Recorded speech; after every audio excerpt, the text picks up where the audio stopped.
this thing on? You alright? What's up? This is Brianna from Grad Travel, and I'm back with another video. I got a new setup because I'm in a new place. You alright? That's a hint. If you're interested in seeing why and how I moved to this city, keep watching. So if you're still here, that means you're interested in knowing how and why I moved to London, and how you can do the same thing. So a little bit of background if you're new here, or if you haven't watched any of my other videos. I am 23. I'm currently living in London. I studied abroad here in 2016, and that was my first taste of traveling abroad. I had never left the States before then, and traveling solo. So London is the birthplace of my travels, so I love it. I'll always come back here, whether I'm living, studying, visiting, whatever. It's my favorite place in the world. So now I'm here back 2018, and I'm actually here as a student again, but I'm not studying abroad. I finished my undergrad, and I'm now getting my master's degree, which, never thought I'd say that, but here we are. I'm excited to be here. So I'm going to take y'all through the process and tell you a little bit more about how I got into the program, what the steps are like to get a Tier 4 visa as an American student, how I got a scholarship, and how you can move abroad through education as well. So a little bit about my journey and why I decided to come back to London. Some people see London as a very safe play on moving abroad. If you're coming from the States, a lot of people go to Asia and teach English and go to these really remote places. However, coming to London, if you've never been outside of the States or outside of your home country, is a big culture shock. Although, if you're American, we both speak English, it's still very different culturally. There's new cultural cues that you have to catch on to. You have to learn about new ways of living, and although it's very comparable to other big cities like New York, it's still very different. So don't let the fact that it's another big Western English-speaking country scare you from coming or make you feel like you're not really experiencing living abroad, because you are. It's different, it's a new way of life, and you gotta adjust. Then after that, you can move on to places like Asia that might be totally different because of the language. The 1-year program, so that means I can live and work in London for a year and some change, but I'll tell you a little bit about that more later. But the visa that I have is called a Tier 4 visa. So I'm going to teach you a little bit about the Tier 4 visa and how to obtain it as an American. I'm speaking for Americans because it's the only country that I can speak for on behalf of, or in regards to getting a Tier 4 visa. So sorry if this doesn't apply to other countries, but I would think that the basic outline of how you get it is similar. So yeah, I applied in the spring of 2018 to get accepted in the fall of 2018-2019 school year. So I would say the best time to apply is early in the school year, because that's when you have time to do your application and stuff. Most schools accept on a rolling basis. The website to use to start your search is called Masters Portal EDU. The reason I like Masters Portal EDU is because you can use their filters to narrow down the country or city that you want to study in, filter it by pricing, and then filter it by the degree, the type of degree, and the subject that you want to study in. So for me, I typed in social media, digital media. I typed in London, and then I put my price range. There's even a box to check free, because a lot of schools, especially in Europe, have schools that are tuition free, and then you just pay for your other, like technology fee, cost of books, etc. So if you're really trying to do this for free or for the low, go ahead and check that zero free box and see what schools you can find with free tuition, because that doesn't really happen in the States. So it doesn't happen, yeah. unless you're at community college, which they're trying to do now, but it doesn't happen. One of the reasons I even wanted to get my master's abroad, it's easier to get in. Sorry, it just was. Like, I wrote a mission statement and everything, and reasons why I want to get in and why I want to study with them. No GRE, so none of that testing, standardized testing bullshit. And the process was like straightforward. But I'll tell you a little bit more about that later. And take that list of schools and go directly to their websites. This was the easiest way that I found scholarship opportunities for the different schools. So I took my, top 3, went directly to their websites, and they all always have like you find like international section and then a funding section. And you can see what scholarships the school might have in partnership with other organizations, such as an accommodation place, or in partnership with the government or whoever. Go to the school's website. They'll have all the funding information there. I would start with the school specifically before I look for outside third-party scholarships, because those are sometimes harder to find. So apply on mastersporter.edu. That's your first step. Narrow down your school choices. That's the second step. Your third step is to go directly to those schools' websites to source funding opportunities. Okay? I can't do it, so I always like faking me like, okay, but I'm not really rolling the R's. Forgive me. So yes, once I narrowed it down to the school I wanted to go to, which is London Metropolitan University, the same school I studied abroad at in 2016, so I took the easy way out. But the real reason I chose to stop my search at London Met and not even like really look into other schools, I briefly looked into UAL and UCL, but I didn't delve into them, is because when I got to that London Met funding scholarship page, I found the current scholarship that I'm on, which is a scholarship that's awarded. Y'all need to pull your pen and pad out for this one. A scholarship that's awarded every year, starting in fall, every calendar year. They pick 4 American students. Let me repeat, 4 American students every semester or every year. You know how big that is? The fact that the scholarship is just for American students is huge. That means that all the international students from countries all over the world who want to come study in London, then we're going to narrow it down even further to just American students. Bitch. That's why I applied, because I'm like, okay, the competition it won't be that stiff because you're not applying amongst 25,000 other people. I have no idea how many people applied, but I applied and I got it, and they picked 4 people. And I'm great at what I do, and my application was bomb. But I'm just saying, the more you can narrow that competition, the better. So this is a scholarship you want to go for, because every year they're picking at least 4 American students, and you're going to be one of them. You're going to be one of them. And if you're not, guess what? They're doing it again next year. Try again next year, boo. So the scholarship that I'm on is with London Metropolitan University. You have to be going into a certain major to get it. I can list below in the description box what those majors are, and I'll link to the website. So there's different schools, and I think there was about 4 schools that you had to be applying to get the scholarship. Along with the scholarship, you get free accommodation at where I am right now.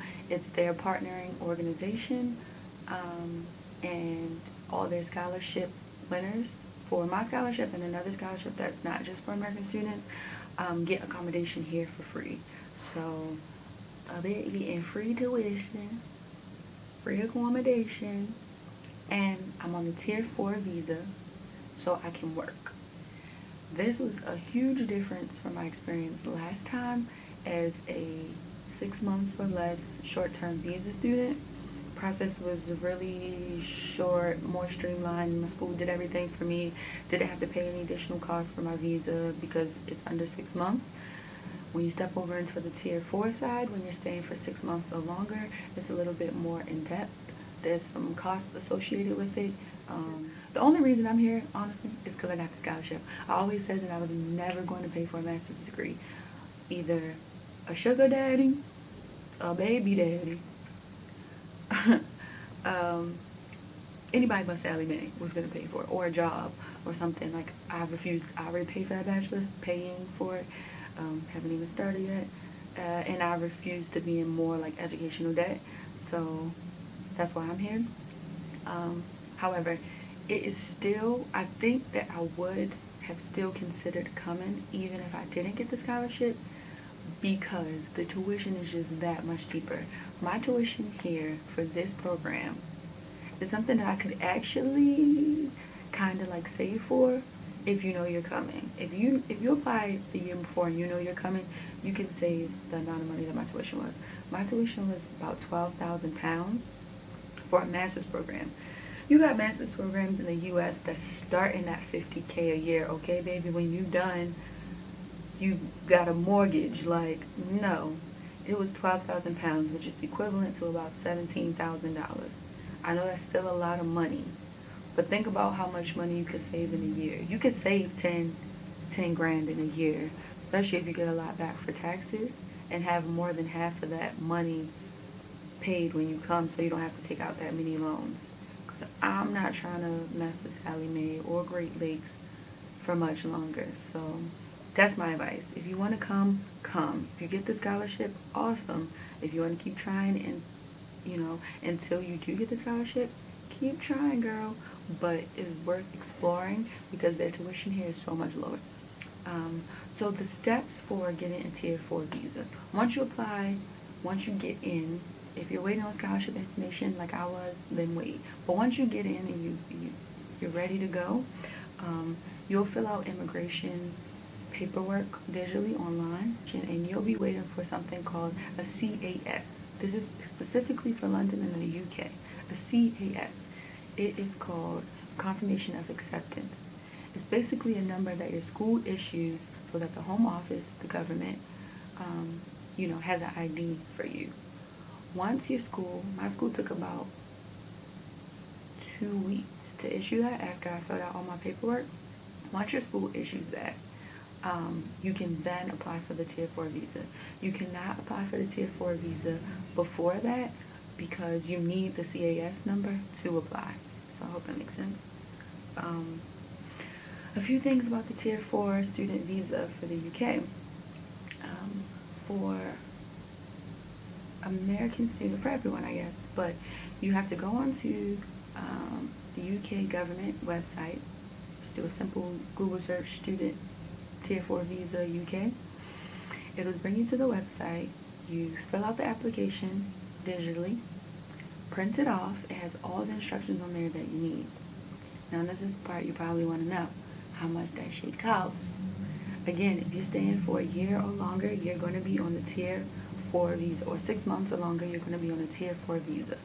For me, as an American, the current price as of fall 2018, I spent about $400 some to get the actual visa. That's your visa application fee. And I spent another $300 some for the healthcare surcharge. So application fee, 400 something. Healthcare surcharge, about 3 something. My total that showed up on that bank statement was $783. You have your, money paid for your visa. You do that all online. Then you'll print off the application, schedule an appointment. You do this online too. You schedule your appointment right on the UK government website. They'll ask you for your zip code, and it'll tell you a local facility, passport center, where you can go to complete the process, right? So I typed in my zip code, told me where my local place was. It was just across town from me, so hopefully it's not that far from you. I think most states have a few. Like Maryland had at least 4 options, and they were all in different parts of Maryland, so it's pretty accessible, I would say, for most people. You print off the application fee, set your appointment. When you get to the appointment, you bring the entire application. And if you're like me, and don't be like me, remember to print off every single page of the application and bring every single page of the application.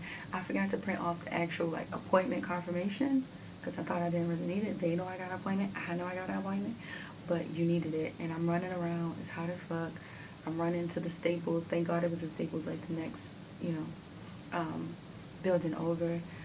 Staples computers is all broke. I was like, why does the Staples, like, y'all servicing the public with technology and printing and copying and faxing and computers? How all y'all computers broke? But I paid $70 next day air, sent my papers to New York, and I didn't pay a rush fee because I have no more, like, I had a few more dollars, but I didn't have enough to pay that rush fee. The rush fee is expensive. Like, it wasn't just like 100, it was a few hundreds. I want to say like 3 or 4. Anyway, I might be wrong, but too much. Okay, I know that. So I did the standard visa processing time for the UK, which is 15 days. Most people, they'll tell you the percentage. They say like 80-something, 90% of people, I think it was 90-something percent of people receive a response within the 15 days. I did. It was less than 15 days. I only had 13 days until my course started. So I was hoping that it worked out, and it did. I got my answer in about 8 days, and that was including weekends. So it really was like one business week. It really wasn't long at all. Then, last step of the whole Tier 4 visa, student visa process is when you actually get to the UK, they will have earlier in the process assigned you a post office depending on your zip code, or here they call it a postcode. And I guess it's the closest visa processing like post office to you. So I live in central London, near in like W1, so Zone 1, West Side, and the post office they assigned me to was in E1. So it took me about 10 minutes to get there on the tube, the train, the subway. So I think they try to assign you to somewhere very close to where you're staying. So I had to go to that place, bring my passport, which your passport will have a vignette sticker in it. And the vignette sticker, your passport, so when the UK sends you back your passport, it'll have a vignette sticker in it. A vignette sticker, don't be zooming in on my, it's just a temporary authorization so that you can get into the country. It lasts for 30 days. So you have to come to the UK and handle your business within 30 days, because if not, you technically didn't complete all the steps to still be here. That's just letting you in the door or telling them why you're here. So you show that when you get to immigration. When you're actually here, settled in, you have 10 days. I guess they said 30, I don't know. You have 10 days, that's what the paper said, to take the part of the application. It'll tell you which page to take, your passport, and go to the post office to collect your BRP. It's a biometric residence permit. Ooh, thought I was gonna forget that. And this looks more like an ID. It has your picture on it that you took back at home. It says how much you can work, what visa you're on, etc., etc. Has an ID, has your name. This card is your residence permit. If you're ever questioned when you're traveling to and from the UK, you now have to bring that everywhere. The vignette sticker that's just in your passport won't cut it because that's only valid for 30 days. This card is what you need to have. My program is a year, from September to September. I also then have an additional 4 months that I can stay in the country. In this time period, a lot of people either work full-time and try to get more work experience, or are on the hunt to find a job that will sponsor their visa so they can stay long-term. That's a whole nother story for a whole nother day, and I'm not there yet, so I don't know how that goes. But I can technically stay here for a year and 4 months. So after I graduate, I got that whole summer. So that's 3 months plus an additional 4 months. So for about 6 to 7 months, I can be working full time. Because that's everything.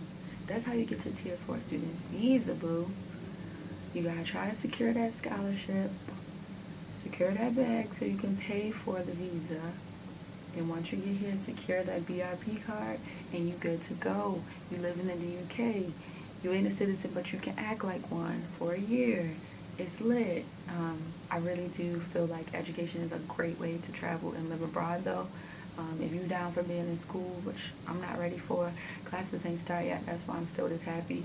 But if you're down for being in school, if you're trying to, further your education, I'm doing it because I'm trying to pick up. It was free, and I'm also trying to pick up more skills.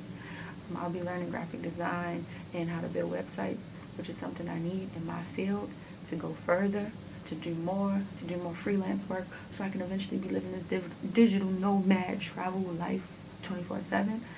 So I'm here to pick up skills. Whatever you're trying to do, you can find it here. London is a great place to study, student friendly. There's student discounts left and right. I just got a student discount on some sushi the other day. Like, whatever you do when you're here, tell every place you go to, retail, Top Shop, Urban, okay? They all have student discounts. They'll literally have posters plastered in the window like student discount, 20% off today. Girl, you'll end up spending a check in London. But anyway, check the description box below for all the information that you need about how to live abroad, study in London, and get your master's here for free, 99. I'm Brianna from Bree Uni Travel.